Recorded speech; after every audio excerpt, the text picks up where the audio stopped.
এটা কিন্তু আমাদের পারিবারিক ব্যবসা। আমার বাবা শুরু করেছেন সিমেন্ট আমদানি করতেন, সিমেন্ট ব্যবসা করতেন, এবং উনি একজন মানে খুব ছোটো থেকে বড় হওয়া একটা মানুষ।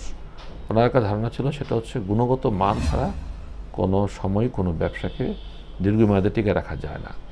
আর ব্র্যান্ডের কথা যদি বলেন, সেটাও একই কথা। তো আমাদের বড় মানে অস্ত্রই হচ্ছে যে আমরা কমিটেড টু কোয়ালিটি, এটা আমাদের। আর ব্যক্তি জীবনে আমি রসায়নে ঢাকা বিশ্ববিদ্যালয়ে পড়াশোনা করেছি। সিমেন্টের সাথে রসায়নের একটা সম্পর্ক আছে। সিমেন্টের গুণগত মানের ক্ষেত্রে যদিও এটা আমাদের কাঁচামালগুলো সব দেশের বাড়ি থেকে আসে, তবুও একটা গৃহিণী যেমন রান্না করার সময় সে চিন্তা করে কতটুকু কীভাবে দিলে তার রান্নাটা স্বাদ হবে, বা কোন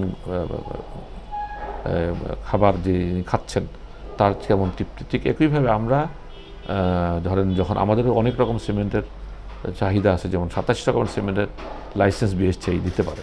তা আমাদের এই মুহূর্তে 4 রকমের লাইসেন্স আছে। তা আমরা সেক্ষেত্রে সেই সিমেন্ট যার যেরকম দরকার আমরা তৈরি করি এবং তাদের চাহিদাটা আমরা নিরূপণ করি। আমাদের এখানে অনেক প্রকৌশলী আছেন যারা নির্মাণের সাথে দীর্ঘভাবে অঙ্গাঙ্গি জড়িত। সে শিক্ষক মানে আপনার টিচার, প্রকৌশল বিশ্ববিদ্যালয়ের টিচার থেকে শুরু করে ব্যবহারিক যে ইঞ্জিনিয়াররা আছেন যারা সরাসরি কাজের সাথে সম্পৃক্ত।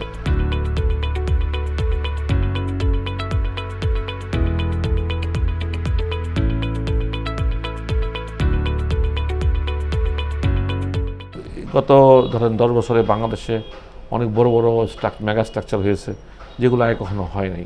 পদ্মা সেতু, তারপরে আপনার রূপপুর পারমাণবিক বিদ্যুৎ কেন্দ্র, এই জিনিসগুলো আমাদের কিন্তু অভিজ্ঞতা দিয়েছে অনেক। আচ্ছা, ঢাকা শহর এলিভেটেড এক্সপ্রেসওয়ে বা চট্টগ্রামে কর্ণফুলী নদীর টানেল, এগুলো এই যে নির্মাণের ক্ষেত্রে একটা মাইল ফল বাংলাদেশে। এগুলো করতে যে কী ধরনের সিমেন্ট, এবং কারণ কংক্রিটের মূল একটা উপাদান হচ্ছে সিমেন্ট। কংক্রিটও আমাদের ব্যবসা আছে। আমরা যেটা মনে করি, আগে যখন দেখেন, আগে কিন্তু 6 তলার উপরে বাড়ি হতো না।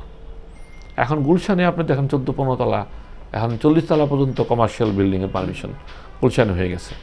তা আমরা মনে করি যে বাংলাদেশে যে 100 তলা বিল্ডিং হবে, এটা খুব সহসাই হবে, কারণ জনসংখ্যার তুলনায় আপনার ভূমির ব্যবহারটা বাড়ানোর জন্য এর কোনো বিকল্প নেই।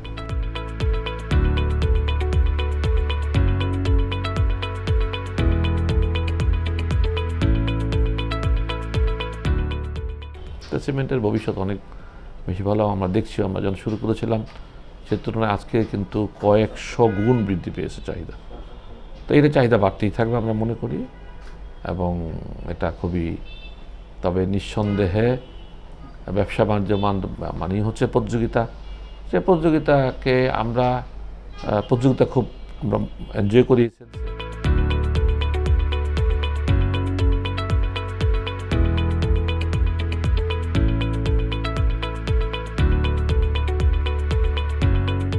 কোম্পানির সংখ্যা আমি যদি একভাবে নাও বলতে পারি, তো কাগজে আমরা ধারণা করি 70-এর মতো ছিল। তো এখন হয়তো কার্যকরিতে 30টা আছে। আর আমাদের মার্কেট আসলে অ্যাকচুয়ালি 40 মিলিয়ন টনের মতো। 40 মিলিয়ন টন, আমরা পার ক্যাপিটা বলি 210 কেজি ইয়ারলি। তো এইটা আমাদের পাশের দেশ ভারতে হলো 450 কেজি পার ক্যাপিটা। আপনার যদি আমাদের মতো ঘনবসতি এলাকার জন্য এটা ওয়ার্ল্ড স্ট্যান্ডার্ড হচ্ছে 600 কেজি। যেমন আপনার চায়নাতে পার ক্যাপিটা কনসাম্পশন হচ্ছে প্রায় 1700 কেজি। তাই সেই ক্ষেত্রে আমাদের 800 কেজি হওয়ার সম্ভাবনা খুব বেশি। তো এখন যে 210 কেজি, আমরা যখন শুরু করেছিলাম তখন কিন্তু 40 কেজি ছিল। তা এখন যেই আরও আমরা দেশে যদি অর্থনীতির একটা ভালো প্রবাহ আসে, এটা খুব দ্রুতই আপনার এটা দ্বিগুণ হয়ে যাবে চাহিদাটা। ক্যাপাসিটি আনুমানিক প্রায় 90 মিলিয়ন টনের মতো, কিন্তু আসলে দেশের চাহিদা এবং সরবরাহ সব কিছু মিলে যদি আমরা ধরি, তাহলে অর্ধেকও ব্যবহার হচ্ছে না ঠিক মতো আর কি। চাহিদা বাড়লে হবে, এটা তো আপনার বাংলাদেশের অর্থনীতির সাথে আছেন, যেটা আমরা দেখিয়েছি, তো প্রতিযোগিতা থাকে। তবে প্রতিযোগিতা টিকে থাকতে জন্য সক্ষমতা দরকার। প্রথম হলো যে গ্রাহকের আস্থা। আপনার গ্রাহকের আস্থা কোত্থেকে আসে? অনেকগুলো বিষয়ের সাথে জড়িত। কোনো এক সময় ছিল আমাদের মতো তৃতীয় বিশ্বের দেশে মানুষ শুধু মূল্যটাকে গুরুত্ব দিত, মূল্য। কিন্তু এখনকার সময় কিন্তু সিমেন্ট যারা ব্যবহার করে তারা কিন্তু সমাজে একটু সচেতন মানুষ, কারণ ঢাকা শহরে যদি 2 কোটি লোক বাস করে, তো ঢাকা শহরে কিন্তু একটা বাড়ি নির্মাণ করার ক্ষমতা সবার কাছে হয় না। তো সিমেন্ট যারা ব্যবহার করেন তারা ধনাঢ্য মানুষ, তাদের শিক্ষাগত যোগ্যতা যেমনই হোক, কিন্তু তারা যথেষ্ট সচেতন। তো তারা একটা নির্মাণ সাধারণত 50 বছর চিন্তা করে করা হয়। তো তারা সেক্ষেত্রে মানের ক্ষেত্রে আগের তুলনায় অনেক বেশি সচেতন মানুষ।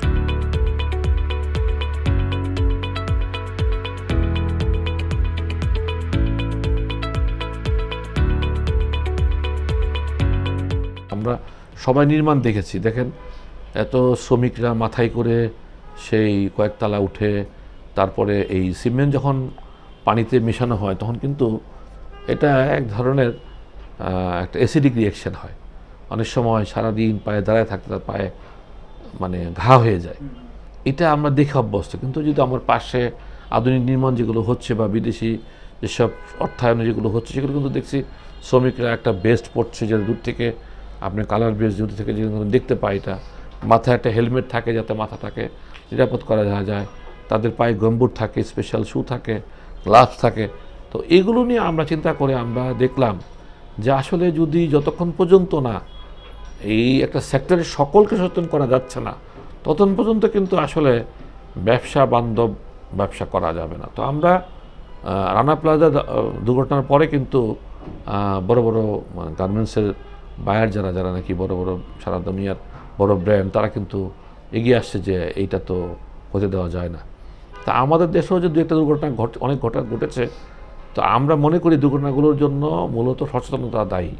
তো আমরা এই নির্মাণ সাথে জড়িত কয়েক লক্ষ শ্রমিক আছে, তো সকলের তো আর আমাদের পক্ষে সম্ভব না প্রশিক্ষণ দেওয়া।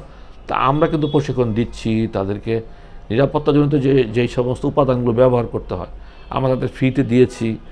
এখন তাদের জন্য আমরা যেটা একটা ঝুঁকি থাকেই, অনেকেই মৃত্যুবরণ করে, তারপরে যে অনেক অঙ্গহানি হয়, চোখ নষ্ট হয়ে যায়, তাদের জন্য আমরা একটা নিরাপদ নির্মাণ নামে একটা ক্যাম্পেইন শুরু করেছি। এর মাধ্যমে যেটাতে আমরা বলছি আমরা প্রতি ব্যাগ থেকে 2 টাকা করে এই তহবিল রাখছি।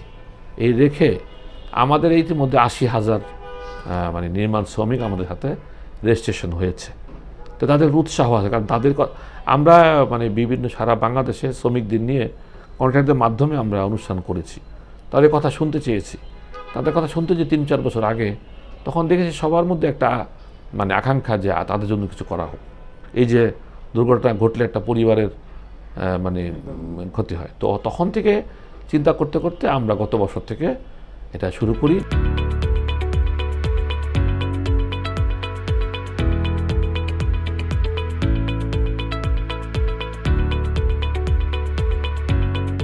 অ্যাকচুয়ালি যেটা হচ্ছে আপনি জানেন ভারতের নর্থ ইস্ট ইন্ডিয়া বলে, নর্থ ইস্ট পার্টটা এইখানে একটা ল্যান্ডলক। তো এই ল্যান্ডলক থাকার কারণে মূল ভূখণ্ড থেকে কিন্তু অনেক 1,500 কিলোমিটার দূর। তো এইখানে সব অঞ্চলগুলিতে বরঞ্চ বাংলাদেশ থেকে যোগাযোগটা ভালো, বিশেষ করে ত্রিপুরা আমাদের একেবারেই মানে যেখানে বর্ডার শেষ আমাদের সীমানা, আমাদের সেখান থেকেই তাদের শহর। তো আমরা মানে তাদের সিমেন্টগুলো মূল ভূখণ্ড থেকে আসছে, মধ্যপ্রদেশ অথবা উত্তরপ্রদেশ বা গুজরাট থেকে আসছে, দেখা যাচ্ছে যে কয়েক মাস লেগে যায়। সেক্ষেত্রে আমাদের সদ্য উৎপাদিত সিমেন্ট আমরা কিন্তু গাড়িতে দিনে দিনে পৌঁছে দিতে পারি তাদেরকে।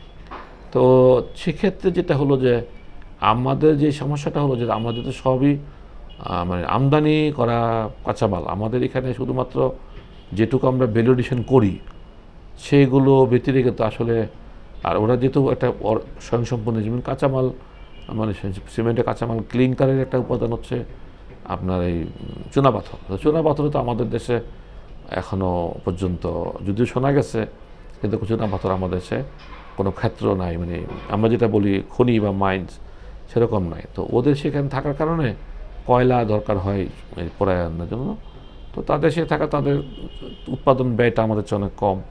তো আমাদের সরকারের কাছ থেকে আমরা কোনো ভর্তুকি তো পাই না রপ্তানির জন্য, আমরা শুধু যেই দেই মানে শুল্ক দেই, শুধু শুল্কটা আমাদের ফেরত। কিন্তু সেটাও একটা জটিলতা হয়েছে, অতীতে আমাদের শুল্ক এটা আমরা ভ্যাটে অ্যাডজাস্ট করতে পারতাম।